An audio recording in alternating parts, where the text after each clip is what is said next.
अगर आपको जंगल भाते हैं, पहाड़े सुकून देती है, नदियां दिल को खुश कर देती हैं और जंगली जानवर आपको रोमांचित करते हैं, तो आपको मंगुराहा जरूर आना चाहिए।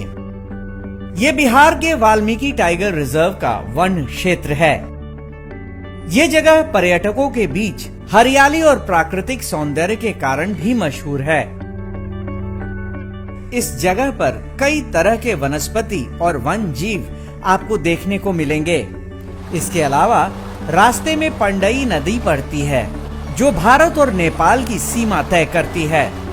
ये पंडई नदी पूरे जंगल से होकर गुजरती है और कई जगहों पर ये छोटे छोटे झरनों का निर्माण भी करती है।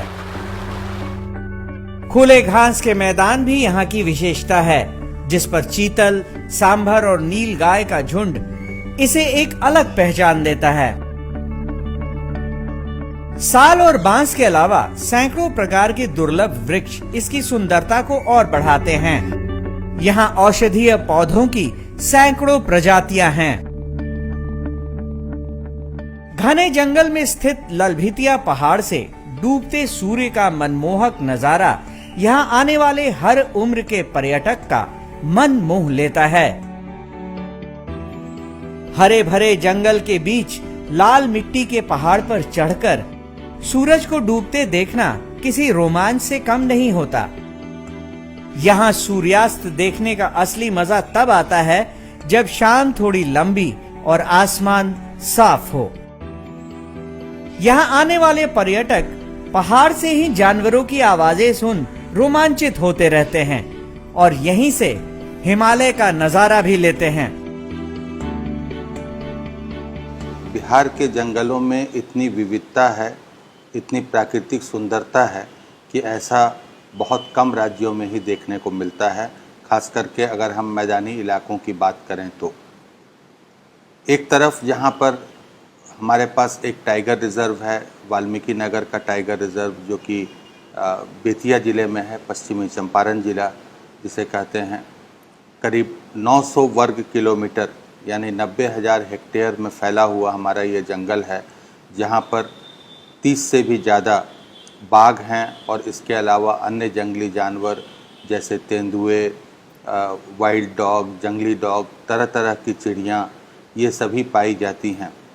उन जंगलों के साथ अगर हम अपनत्व अपनाएंगे, उन जंगलों के साथ अपनत्व की भावना रखेंगे, उनके साथ जुड़ेंगे, प्रकृति के साथ जुड़ेंगे, तो प्रकृति भी हमें बहुत कुछ उपहार में देगी।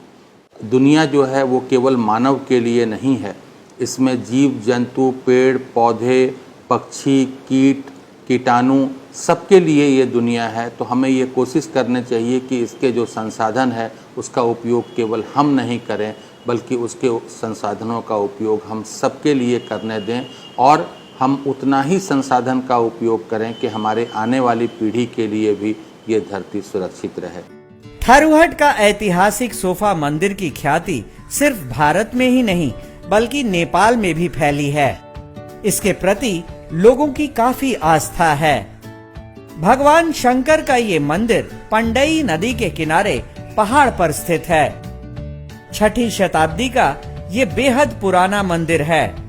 इसके नीचे का भाग मुगल काल से पहले का है। ऐसी मान्यता है कि इस मंदिर का निर्माण स्वयं भगवान विश्वकर्मा ने किया था।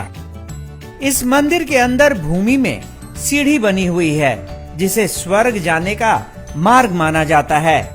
प्रत्येक वर्ष लाखों श्रद्धालु यहाँ जलाभिषेक करते हैं। सहोदरा या सुभद्रा शक्ति पीठ का इतिहास सैकड़ों वर्ष पुराना है। यहाँ के लोग इसे महाभारत काल से जोड़ते हैं। इस मंदिर की सबसे खास बात यह है कि यहाँ कोई भी पुरुष पुजारी नहीं होता है। मंदिर के आरंभ से लेकर आज तक इस मंदिर में पुजारी के रूप में सिर्फ महिलाएं ही पूजा करवाती हैं। इसके अलावा यहाँ विराजमान माता सुभद्रा को बेटी मानकर प्रतिदिन नए वस्त्र और खोइछा अर्पण किए जाते हैं। वैसे तो यहाँ हर रोज मेला सा नजारा होता है। नेपाल और भारत के सैकड़ों श्रद्धालु प्रतिदिन माता के दर्शन को आते हैं और उनसे मनोवांछित फल की प्राप्ति की कामना से यहाँ पहुँचते हैं। लेकिन शारदीय नवरात्र और चैत्र नवरात्र में यहाँ 1 माह का मेला भी लगता है। भिखनाठोरी भारत और नेपाल की सीमा पर बसा ये छोटी सी जगह अपनी प्राकृतिक सुंदरता के लिए बेहद प्रसिद्ध है। यहाँ के शांत और मनोहारी परिवेश की ख्याति इंग्लैंड के राजा जॉर्ज पंचम को भी यहाँ खींच लाया था। ऑ इंस्पायरिंग बिहार की इस कड़ी में आज के लिए बस इतना ही।